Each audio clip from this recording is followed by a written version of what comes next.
Guest হাউসের ক্যাশে গেলাম। ক্যাশে যাওয়ার পরে ম্যানেজারকে আমি জিজ্ঞেস করলাম যে ম্যানেজার, আমাকে যে নিয়ে আসলো সে কোথায়? সে তো চলে গেছে বাড়িতে। তারপরে আমি বললাম, বাড়িতে চলে গেছে মানে? তারপর বলতেছে, হ্যাঁ বাড়িতে চলে গেছে, আপনাকে আমাদের এখান থেকে 5 লাখ টাকা নিয়ে গেছে আপনাকে দিয়ে। তারপরে আমি বললাম, কি বলেন? পরে বলতেছে, হ্যাঁ আপনাকে দিয়া 5 লাখ টাকা নিয়ে গেছে, মানে আপনাকে বিক্রি করে চলে গেছে সে।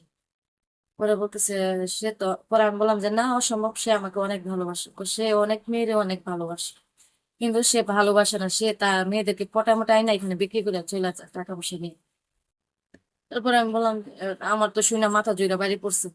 পরে আমি ম্যানেজারকে বললাম, এখন কি করা যায়, এখন কি উপায়, এখন আমি কি করতে পারি? তারপর ম্যানেজার বললো যে একটা উপায় আছে। আপনি যদি 5 লাখ টাকা নিয়ে গেছে, তো তো আপনার দিয়ে তো ব্যবসা করা হবে, আমরা অনেক টাকা ইনকাম করতাম, তো আপনি যদি পারেন 10 লাখ টাকা দিয়ে এখান থেকে চলে যেতে পারেন, আর না হলে আপনার পুরো টাকা শুট করে তারপরে আসতে দিতে